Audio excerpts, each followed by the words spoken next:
अप्रैल खराब कर दिया भाई, कोई बात नहीं, लेकिन अगर आप मई से डेडिकेटेडली कंसिस्टेंट एफर्ट के साथ पढ़ने के लिए रेडी हो ना, तो ये स्कोर अचीव किया जा सकता है क्लास 12 बोर्ड एग्जाम्स में। और ये स्कोर लाना मजाक नहीं है। क्लास 12 में अच्छा स्कोर करना ट्रिकी हो जाता है, क्योंकि आपको मल्टीपल चीजें मैनेज करनी होती हैं। आप साथ साथ में कोई कॉम्पिटिटिव एग्जाम्स की भी तैयारी पक्का कर रहे होगे, अभी नहीं कर रहे होगे तो बेटा आगे जाके सीबीटी की तैयारी करोगे तो मल्टीपल एग्जाम्स को एक साथ टारगेट करना बहुत ट्रिकी हो जाता है, और उसकी वजह से हम लोग ढंग से टाइम मैनेज नहीं कर पाते या फिर ओवर लोड ले लेते हैं खुद के ऊपर, तो उससे हमारी चीजें थोड़ी सी गड़बड़ हो जाती हैं। तो आपको मैं ए टू जेड पूरी की पूरी स्ट्रैटेजी बताने वाला हूं कि पूरे एकेडमिक ईयर में आपको किस तरीके से प्लान करते हुए चीजें चलनी है, स्टार्टिंग फ्रॉम मई। तो चलो यार कहानी को चालू करते हैं। सबसे पहले आपके दिमाग में ना कुछ इंपॉर्टेंट इवेंट्स होने चाहिए जो कि थ्रू आउट द ईयर होते हैं। अगर आप एक रेगुलर स्कूल स्टूडेंट हो तो आप लोगों के लिए ये वाली स्लाइड बहुत इंपॉर्टेंट है। अगर आप डमी स्कूल जाते हो तो आपके लिए सिर्फ और सिर्फ ये चीज इंपॉर्टेंट है, बोर्ड एग्जाम वाला इवेंट। लेकिन अगर आप रेगुलरली स्कूल भी जा रहे हो, कोई कॉम्पिटेटिव एग्जाम की तैयारी भी कर रहे हो, तो बेटा आपको पता होना चाहिए सबसे पहले हमारे स्कूल में ना पीरियोडिक टेस्ट कंडक्ट कराए जाते हैं जो कि जुलाई ऑनवर्ड से चालू हो जाते हैं। अब सीबीएसई का करिकुलम स्कूल्स को ये बोलता है कि आप लोग एटलीस्ट 3 पीरियोडिक टेस्ट कराओ और उसको उसका एवरेज लेके फाइनल स्कोर में ऐड करो। लेकिन स्कूल वाले क्या करते हैं, यूजुअली एक या फिर 2 ही पीरियोडिक टेस्ट करवाते हैं, और ये होते कब कब है। एक पीरियोडिक टेस्ट होता है भाई आपका मिड टर्म से पहले, जुलाई के टाइम पे। एक होता है मिड टर्म के बाद यानी कि अगस्त के बाद, और एक होता है प्री बोर्ड के बाद, अगर वो सीबीएसई के करिकुलम को फॉलो करते हैं। तो आप लोग मान के चलो कि आपके जुलाई से ना पीरियोडिक टेस्ट चालू हो जाएंगे। तो पीरियोडिक टेस्ट में अच्छा करना बहुत इंपॉर्टेंट है, क्योंकि इंटरनल असेसमेंट है, ये फाइनल मार्क्स में ऐड होगी। उसके साथ साथ बेटा पीरियोडिक टेस्ट के बाद आपका हाफ ईयरली आ जाता है। अब हाफ ईयरली बहुत इंपॉर्टेंट है, क्योंकि यहां तक हमको पता है कि भाई 50% सिलेबस पूछा जाएगा, तो वो सिलेबस रेडी करना है। उसके बाद आ जाता भाई हमारा प्री बोर्ड्स। ठीक है, और ये प्री बोर्ड्स के टाइम पे ही भाई हमारे इंटरनल प्रैक्टिकल्स, जैसे मैथ्स में एक्टिविटीज कराई जाती हैं। अब जैसे फिजिक्स में आप प्रैक्टिकल करोगे तो ये सारी की सारी चीजें चालू हो जाती हैं। तो ये नवंबर दिसंबर जनवरी का मंथ तो बहुत हैक्टिक होता है बेटा, बहुत ज्यादा हैक्टिक होता है। ठीक है, एक रेगुलर गोइंग स्टूडेंट के लिए ये जो तीनों के तीनों महीने हैं ये बहुत इंपॉर्टेंट है। आपको प्री बोर्ड्स के हिसाब से अपना पूरा सिलेबस कंप्लीट भी करना है, उसके साथ साथ प्रैक्टिकल्स पे भी फोकस करना है, क्योंकि उसके भी मार्क्स ऐड होंगे। और फिर आ जाता है हमारा मेन इवेंट बोर्ड एग्जाम, जो कि हमारा फरवरी मार्च में कंडक्ट किया जाता है। तो सबसे पहले आप ये बातें अपने दिमाग में घुसा लो कि आपके पूरे के पूरे एकेडमिक ईयर में ये कुछ इंपॉर्टेंट इवेंट्स है जिसमें आपको अच्छा करना पड़ेगा अगर आप ओवरऑल अच्छा स्कोर चाहते हो बोर्ड एग्जाम्स में। ठीक है, और ये ना भूले बेटा इस दौरान आप लोग अपने कॉम्पिटिटिव वाले सेगमेंट पे भी फोकस कर रहे होगे, चाहे आप जेई के लिए तैयारी कर रहे हो, चाहे आप एनडीए के लिए कर रहे हो, चाहे आप सीयूटी के लिए कर रहे हो। आप कॉम्पिटिटिव एग्जाम के पॉइंट ऑफ व्यू से भी अपने ऊपर वो प्रेशर लेते रहोगे। ठीक है, तो सबसे पहले पूरा का पूरा साल आपको कैसे प्लान करना है, ध्यान से सुनना। आप लोगों को टिल जुलाई, मतलब जुलाई क्यों लिखा है मैंने, क्योंकि जुलाई में मेरे इंटरनल असेसमेंट चालू हो जाएंगे। अभी कौन सा महीना चल रहा है, मई।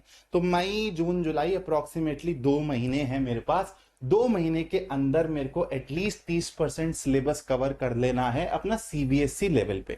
मतलब एनसीईआरटी अगर अभी तक मैंने नहीं करी है, अभी तक मैं सिर्फ और सिर्फ यार कॉम्पिटिटिव एग्जाम्स की दुनिया में ही खोया हुआ था, तो अब एनसीईआरटी उठाने का टाइम आ गया है। देखो कि यार आंसर्स को कैसे प्रेजेंट किया जाता है, एनसीईआरटी के सारे एग्जाम्पल्स, सारे क्वेश्चंस आपको बनाने पड़ेंगे। उसके साथ साथ बेटा आपको पीवाईक्यूज भी करने पड़ेंगे, और वो भी रिसेंट टाइम्स के करने पड़ेंगे कि 2023 2024 में कैसे केस बेस्ड क्वेश्चंस आए हैं, कैसे ऑब्जेक्टिव क्वेश्चंस आए हैं। तो आप चैप्टर वाइज अपना सिलेबस भी आगे बढ़ाते चले जाओगे, लेकिन चैप्टर वाइज आपको वैरायटी ऑफ प्रॉब्लम्स भी करनी है, ताकि आप रीसेंट पैटर्न के हिसाब से अपने आप को तैयार करते चलो। ठीक है, अब जैसे यार मैथ्स के पॉइंट ऑफ व्यू से, चलो इस पे बाद में आता हूं कि सब्जेक्ट वाइज आप कैसे कैसे तैयारी कर सकते हो। उसके बाद आते हैं बेटा अगस्त तक। अगस्त तक आपके दिमाग में ये डेडलाइन रहनी चाहिए कि भाई मिड टर्म आ जाएंगे, तो यहां तक मेरे को 50 to 60% अपना 12th का सिलेबस कवर करके रखना है। चाहे आप जेई पॉइंट ऑफ व्यू से चल रहे हो, चाहे उसको और सीबीएसई के सिलेबस को अलाइन करके चलो, या फिर उसको और इसके सिलेबस को अलाइन करके चलो, लेकिन दिमाग में ये रहना चाहिए कि सीबीएसई के पॉइंट ऑफ व्यू से मेरे को अगस्त तक 50 to 60% 12th का सिलेबस कवर करना है हर सब्जेक्ट का। ठीक है, और ये हर सब्जेक्ट की बात हो रही है, सिर्फ मैथ्स की बात नहीं कर रहा हूं। उसके बाद अक्टूबर तक, क्योंकि बेटा नवंबर ऑनवर्ड्स आपके प्रैक्टिकल्स, प्री बोर्ड एग्जाम्स, इतना ज्यादा प्रेशर आ जाता है ना। उसके साथ साथ आपको पता है यार, आप अगर जेई का एग्जाम दे रहे हो तो आपका जनवरी से जेई के एग्जाम्स भी चालू हो जाते हैं। तो नवंबर, दिसंबर, जनवरी मान के चलो कि आप लोग सिर्फ और सिर्फ practice practice practice practice practice practice इसी पे ही फोकस करते रहोगे। तो अक्टूबर तक हमारा फुल सिलेबस 12th क्लास के पॉइंट ऑफ व्यू से, सीबीएसई के पॉइंट ऑफ व्यू से अच्छे से कवर हो जाना चाहिए। एनसीईआरटी तो मतलब हर सब्जेक्ट की लग जानी चाहिए। इसके बाद हम लोग थोड़ा सा स्टेप अप कर लेंगे, मतलब अगर कुछ रेफरेंस बुक्स करनी है, कुछ क्वेश्चन बैंक्स करने हैं, तो अक्टूबर के बाद वो करते चले जाएंगे। थोड़ा सा कॉम्पिटेटिव एग्जाम्स को ज्यादा फोकस देना है तो वो बाद में चीजें होती चली जाएंगी, लेकिन ये चीजें आप लोगों को अक्टूबर तक करनी है। आप लोग चाहें तो इसका स्क्रीनशॉट भी ले सकते हैं। ठीक है, चलो अब थोड़ा सा आगे बढ़ते हैं बेटा। अक्टूबर के बाद क्या करें यार? अक्टूबर के बाद एनसीईआरटी दोबारा से रिवाइज करो।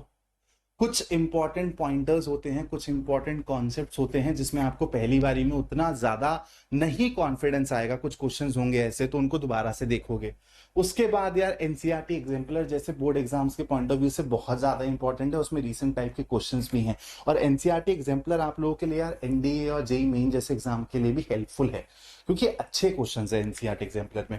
उसके बाद आप रेफरेंस बुक्स भी करोगे यार, अगर आपने आरडी शर्मा ले रखी है या फिर आपने कोई पीवाईक्यू की किताब ले रखी है तो आप वो भी करोगे। पीवाईक्यूज बहुत इंपॉर्टेंट है, स्पेशल 2023 और 2024 के जो क्वेश्चंस हैं वो तो आपको करके जाने ही जाने हैं बोर्ड एग्जाम्स के लिए। उसके साथ साथ यार आप लोग वन शॉट्स में रिवाइज करते चलोगे। अब ऐसा तो नहीं होगा ना बेटा कि दोबारा दोबारा आप एनसीईआरटी की बुक खोल के रिवाइज करते रहोगे हर एक चीज को, नहीं। तो आपको कोई बढ़िया सी प्लेलिस्ट ढूंढनी पड़ेगी, जो आप एग्जाम से पहले किसी भी चैप्टर में कुछ भी दिक्कत है तो भाई वन शॉट देख लिया और कवर कर लिया। तो ये सब चीजें अक्टूबर के बाद होती चली जाएंगी, मतलब पॉलिशिंग और ज्यादा क्वेश्चंस की प्रैक्टिस, वैरायटी ऑफ क्वेश्चंस की प्रैक्टिस, ये सब अक्टूबर के बाद होता चला जाएगा। पहली हमारी प्रायोरिटी क्या रहेगी कि क्लास 12 सीबीएसई के पॉइंट ऑफ व्यू से हम लोग सिलेबस कवर कर लें पूरा का पूरा हर सब्जेक्ट का टिल अक्टूबर। ठीक है, उसके बाद बेटा पीवाईक्यूज हम लोग चैप्टर वाइज करेंगे। पहले हम लोग पीवाईक्यूज चैप्टर वाइज करेंगे और बोर्ड एग्जाम से पहले हम लोग पीवाईक्यूज ईयर वाइज करेंगे, ध्यान रखना। तो अगर आप अभी से पीवाईक्यूज कर रहे हो चैप्टर के साथ साथ ना अलाइन करके, तो आप लोगों को चैप्टर वाइज पीवाईक्यूज करने हैं, ईयर वाइज नहीं करने हैं। उसके बाद भाई सैंपल पेपर भी करना पड़ेगा, क्योंकि स्पीड देखनी है। 3 घंटे में क्वेश्चंस मैनेज हो भी पा रहे हैं, नहीं हो पा रहे, ज्यादा टाइम तो नहीं ले रहा, कैलकुलेटिव आ गया पेपर, लेंदी आ गया पेपर, तो फंस तो नहीं जाऊंगा, तो सैंपल पेपर भी करने पड़ेंगे। तो बेटा बोर्ड एग्जाम की प्रिपरेशन ना अपने आप में एक अलग टाइप की प्रिपरेशन है, क्योंकि कॉम्पिटिटिव एग्जाम्स में तो आप सिर्फ और सिर्फ ऑब्जेक्टिव क्वेश्चंस के लिए पढ़ते हो, लेकिन बोर्ड एग्जाम्स में आपको ये भी पता होना चाहिए कि क्वेश्चंस को प्रेजेंट कैसे करना है। उसके साथ साथ आपको स्टेप वाइज मार्किंग मिलेगी, उसके साथ साथ आपको स्पीड भी मेंटेन करते हुए चलनी है। कहीं लेंदी आ गया पेपर और आप लोग कहीं पूरा का पूरा पेपर अटेम्प्ट ही नहीं कर पाए तो अलग सरदर्दी। ठीक है, तो इन सब बातों का आप लोगों को ध्यान रखना है। अब यार एक ना बहुत बड़ी कंफ्यूजन आएगी आपके दिमाग में, मेरे भी दिमाग में आई थी जब मैं क्लास 12 के लिए प्रिपेयर कर रहा था, क्योंकि मैं भी जेई वगैरह दे रहा था। तो आप लोगों के दिमाग में एक सबसे बड़ी प्रॉब्लम ये आएगी कि सर जैसे अभी मैं चैप्टर वाइज, मान लो मैंने अपना जेई का चीज अलग रख रखा है, जेई में मेरा सिलेबस अलग तरीके से चल रहा है, लेकिन डेली मैं सीबीएसई के पॉइंट ऑफ व्यू से, एनसीईआरटी के पॉइंट ऑफ व्यू से टाइम देता हूं अपने सब्जेक्ट्स को। तो जैसे मान लो मैथ में मैंने चैप्टर बाय चैप्टर पढ़ना चालू किया, तो अब मैं chapter by chapter he PYQs भी लगाता चला रहा हूं। जैसे पहले एनसीईआरटी के क्वेश्चंस कर लिए, फिर एनसीईआरटी एग्जाम्पलर कर ली, फिर हमने पीवाईक्यूज कर लिए। तो ऐसे ही order wise chapter by chapter cover करता चला जाऊं, या फिर पहले हर एक चैप्टर एनसीईआरटी के लेवल पे कवर कर लूं और फिर स्केल अप करूं? कंफ्यूजन पक्का आएगी। तो देखो यार, when it comes to maths, ठीक है, फिजिक्स, केमिस्ट्री, उसके बाद यार आपके लैंग्वेज सब्जेक्ट्स भी हैं, इंग्लिश होगा, उसके साथ कोई और होगा, उसको छोड़ दे रहा हूं। लेकिन अगर मैं मैथ्स, फिजिक्स, केमिस्ट्री, पीसीएम की बात करूं, तो आप लोग स्टार्टिंग से एनसीईआरटी तो करोगे करोगे, ठीक है। और अगर आप किसी टीचर को भी पकड़ रहे हो, किसी एडुकेटर को भी पकड़ रहे हो जिसको आप एंड टू एंड फॉलो कर रहे हो पूरी की पूरी सिलेबस कवर करने के लिए, जैसे अगर आप मैथ्स मेरे पे छोड़ते हो, मैं मैथ्स का टीचर हूं, मैं आपको मैथ्स पढ़ाऊंगा, टाइम मिलेगा तो बेटा फिजिक्स भी पक्का कराऊंगा, नहीं तो मेरा भाई करवाएगा शायद, ठीक है। तो आप लोग मैथ्स के लिए जैसे अगर मेरे पे डिपेंडेंट हो गए, तो मैं चैप्टर वाइज आपको वन शॉट भी करवाऊंगा, सारे कॉन्सेप्ट्स होंगे, उसमें एनसीईआरटी के क्वेश्चंस भी होंगे, और उसके साथ साथ हर एक चैप्टर का एक स्पेसिफिक एक बढ़िया सा ना क्वेश्चन वाला सेशन भी होगा, जिसमें एनसीईआरटी एग्जाम्पलर, उसके साथ साथ पीवाईक्यूज, उसके साथ साथ इंपॉर्टेंट जो रीसेंट टाइम में क्वेश्चंस पूछे गए हैं वो सबके सब इंक्लूडेड होंगे। तो ये सब चीजें मैं आपको अपने साथ बिठा के कराऊंगा। लेकिन अगेन, क्या आप सेल्फ स्टडी नहीं करोगे? आप अगर मेरे से पहले पढ़े हुए हो या फिर अगर आप मेरे से आगे पढ़ने वाले हो, तो मैं आपको बता दूं, मैं आपको अपने साथ तो मेहनत करवाऊंगा ही करवाऊंगा, लेकिन आपको ये भी पुश करूंगा कि आप खुद से सेल्फ स्टडी भी करो, क्योंकि सेल्फ स्टडी का जो टाइम होता है ना, उसमें एक स्टूडेंट सबसे ज्यादा चीजें सीखता है। तो आप लोग सेल्फ स्टडी भी करोगे, लेकिन इन 3 सब्जेक्ट्स के लिए आप लोग चैप्टर वाइज एनसीईआरटी, एग्जाम्पलर और पीवाईक्यूज, ये चीजें बेसिक बेसिक लेवल पे करते हुए चलो। मतलब जिस भी टीचर को फॉलो कर रहे हो तो देखना कि यार वो बढ़िया से एनसीईआरटी के क्वेश्चंस करवा दे, आपको एग्जाम्पलर के भी क्वेश्चंस कवर करवा दे, पीवाईक्यूज के भी करवा दे। और अगर ऐसे टीचर नहीं भी मिलते हैं फिजिक्स और केमिस्ट्री में, कोई दिक्कत नहीं है, आप लोग एक ना क्वेश्चन बैंक ले लो, अभी ही ले लो, 15-20 दिन के अंदर ही ले लो, कोई ना कोई सा क्वेश्चन बैंक ले लो। बहुत सारे पब्लिशिंग हाउस के क्वेश्चन बैंक आते हैं।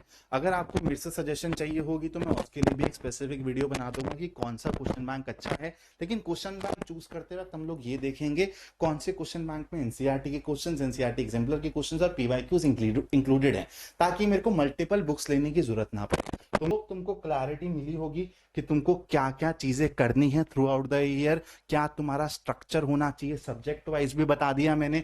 अब इसके अलावा एक और वीडियो आएगी जहां पे मैं मैथ्स को चैप्टर वाइज डिवाइड करूंगा कि कितने चैप्टर कब तक कवर हो जाने चाहिए, कितने चैप्टर कब तक कवर हो जाने चाहिए। अगर आप मई से पढ़ना चालू कर रहे हो तो मैथ्स का वो exact month on month plan क्या होना चाहिए, उसके लिए भी वीडियो जल्दी आएगी चैनल पे। तो अगर आप चैनल पे नहीं हो तो दोस्तों सब्सक्राइब जरूर कर देना, और उसके अलावा यार सपोर्ट की बहुत जरूरत है, तो लाइक भी करके जाना और अपने दोस्तों को ये वीडियो शेयर भी करके जाना। चलो guys, thank you so much for watching this video till and. This is your mathematics mentor Gagan Makkar signing off now. जय हिंद दोस्तों।